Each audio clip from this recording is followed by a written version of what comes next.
السلام عليكم، يا هلا فيكم بقناتي كبسة كوين.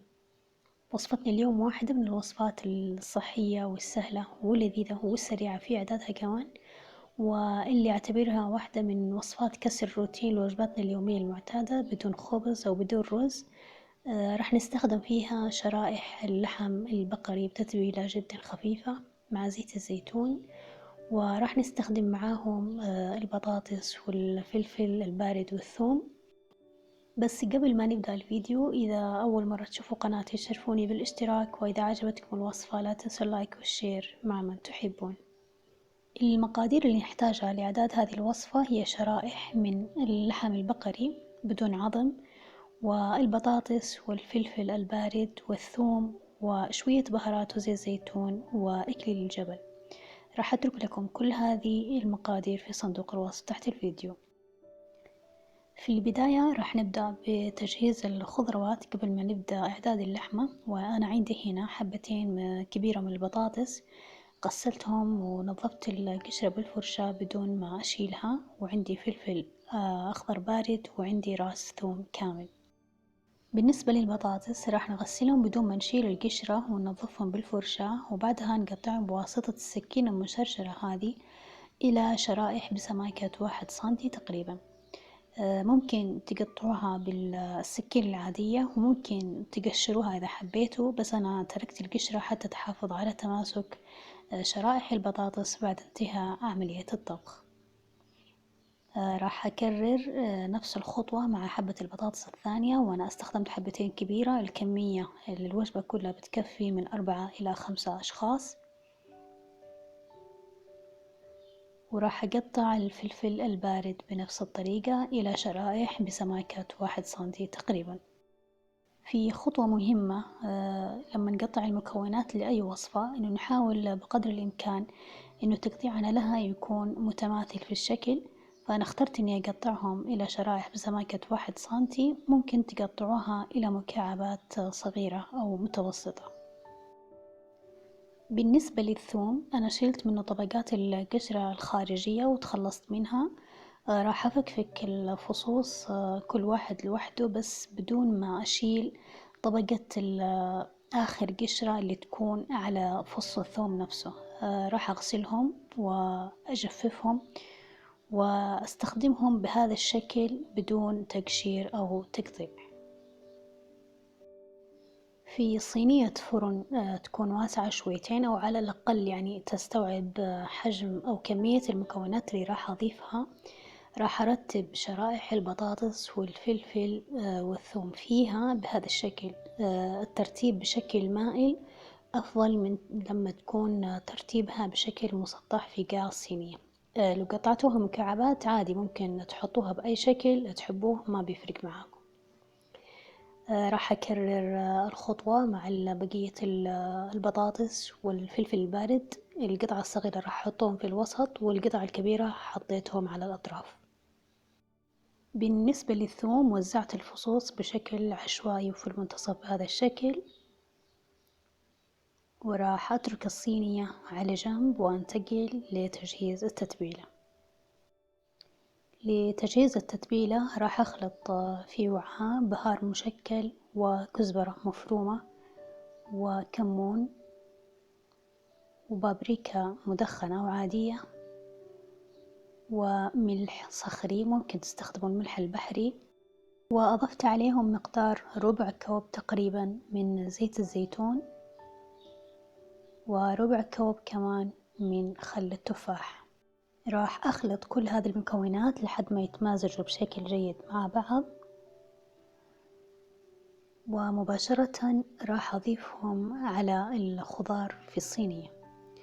نحاول نوزعهم بالتساوي على كل الجهات، ونترك الصينية على جنب وننتقل لتجهيز اللحمة. اللحمة اللي استخدمتها زي ما قلت لكم في بداية الفيديو هي شرائح لحم بقري بوزن 800 جرام تقريبا.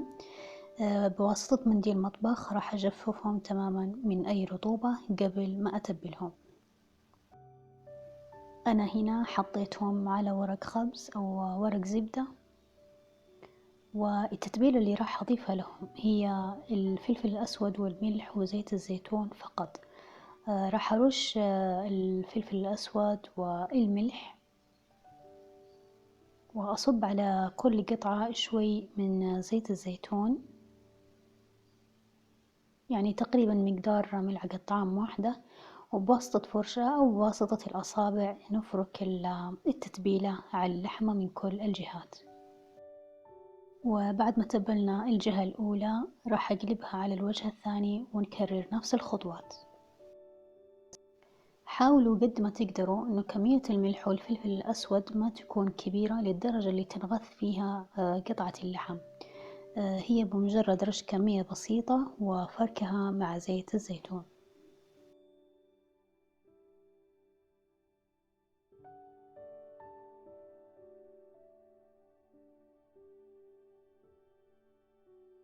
وهذا هو شكل قطع اللحم بعد ما تبلناهم. راح نتركهم على جنب ونجهز الشواية. لتجهيز الشواية مهم جدا إنه نسخنها على أعلى درجة حرارة ممكنة قبل ما ننزل عليها شرائح اللحم. ولما ننزل شرائح اللحم نتركها على الوجه الأول لمدة دقيقتين أو 3 دقايق بالكثير، وبعدها نقلبها على الوجه الثاني.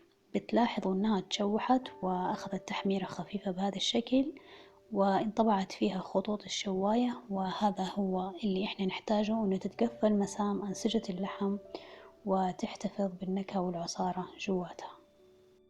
راح أقلبها مرتين أو 3 وعلى الجوانب بهذا الشكل، وبعدها تكون جاهزة معايا لنقلها للصينية.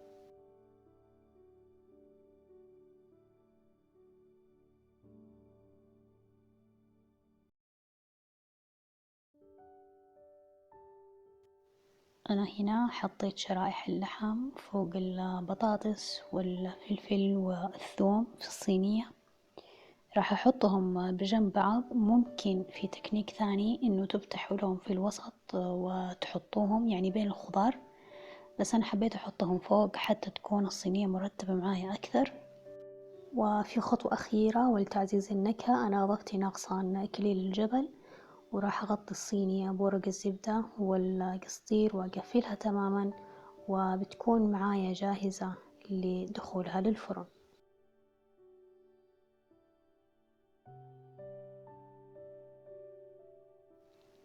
بالنسبة لتعليمات الخبز ودرجات الحرارة كلها راح أتركها لكم في صندوق الوصف تحت الفيديو.